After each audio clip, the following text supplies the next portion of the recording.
all of you who've been here. Thank you for knowing that a focus on human rights in the context of water and sanitation is a focus of global significance. Thank you for giving to this purpose your time, your concentration, your expertise, your energy, and your ambition. Thank you for framing this quest to flow human rights into water and to soak the water of your concern into human rights as first and foremost, always, from the outset and to the bitter, to the sweet end, that it is always, without exception, about people, about each and every one of us. And thus, about each and every one of them, of those who never make it into such pristine halls of deliberation and consideration, but to whose thirst and whose indignity we must be held deeply and intimately accountable. It is always, inexorably, inevitably, unalienably about the person. And the person always is a rights holder. Thank you for quenching here your thirst for just, inclusive and sustained means of advancing through water and sanitation, human rights. Thank you for standing firm against a toxic tide rising in geopolitics and national and local politics. A toxic tide that seeks to rise against and overwhelm the fundamental notions that the Universal Declaration asserts and preserves and is upheld now in law the world over. A notion for which there is no legitimate opponent. The notion that born we all are free and equal in dignity and in rights.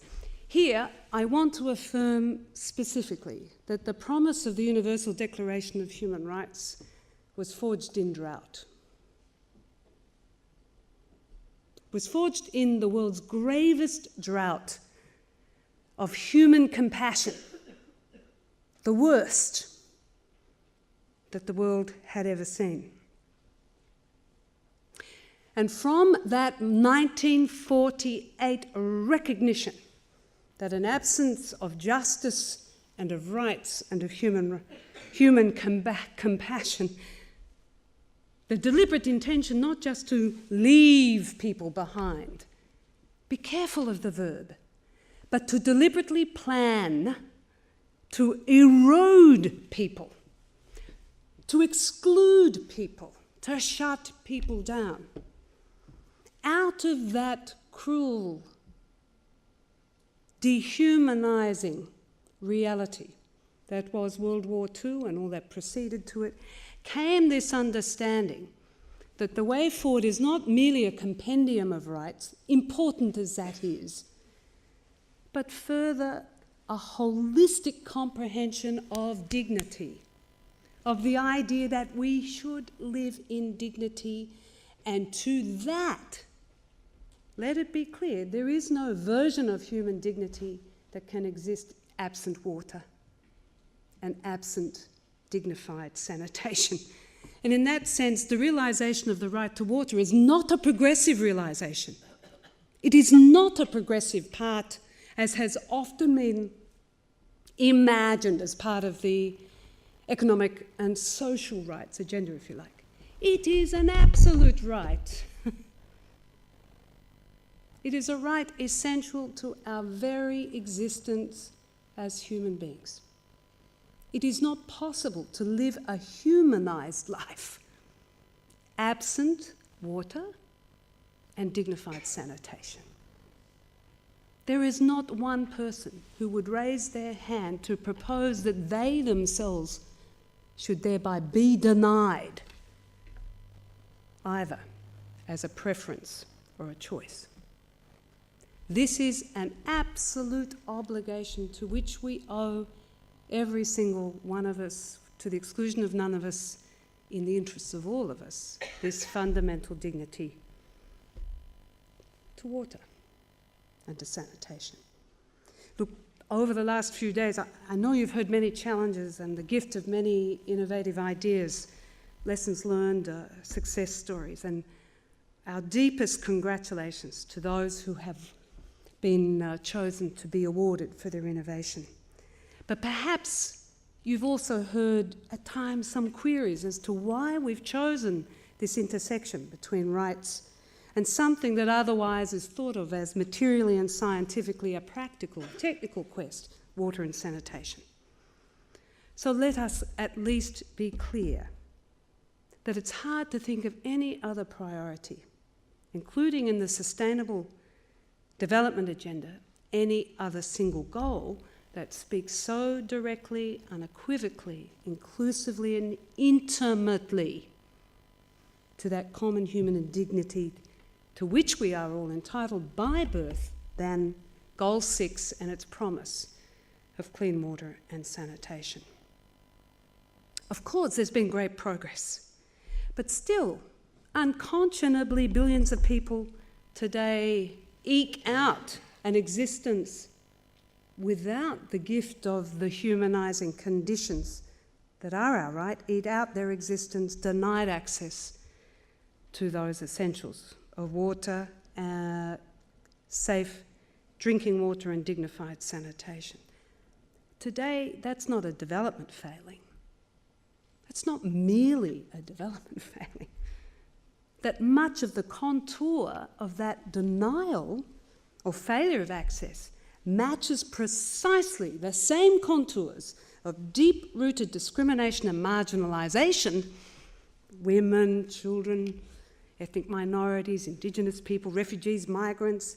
That's not just a coincidence that large manufacturing, agricultural and economic actors divert, consume and contaminate water with impunity for the consequences is not merely an oversight.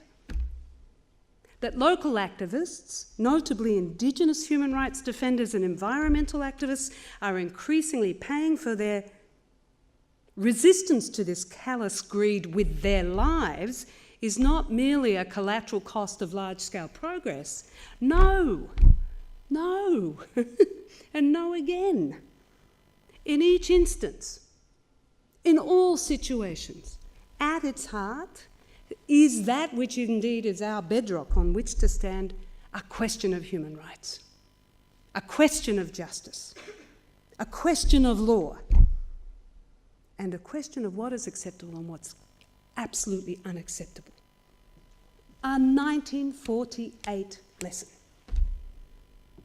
It's connected to justice. It's concerned always with rights, the rights to dignity, to survive and to thrive. It's connected also, this right to safe water and to sanitation, to the other things we do with our mouths than merely swallow.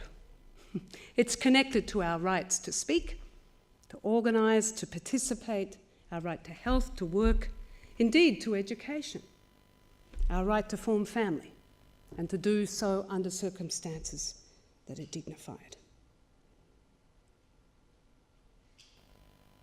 It is an absolute right, and it is in that framing that we must address our solutions. Thank you for your experience and your stories and your vision and your innovation, because it's clear there are solutions. And it's clear that we should inject urgency and justice into those solutions, not merely the technologies of the wealthy and of the privileged. Last year I had the privilege of meeting the man who stopped the desert, a good livelihoods laureate, Yakuba Sawadogo of Burkina Faso. He is not a man of any formal training, scientific qualification or political status. He is a wise teacher, an older man committed to a younger generation to ensure that old technologies are not forgotten And through old and traditional technologies, he has shown that deserts can be transformed. He has converted the dry riverbed to moist and succulent pasture, desert to green land.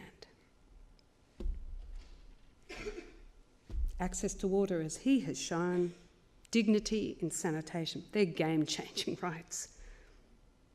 We cannot speak of advancing development without that right upheld, and we cannot speak of advancing human rights, of dismantling inequality, locally, nationally or globally, without accountable, justice-based, inclusive progress in the realisation, absolutely, to safe water and to sanitation.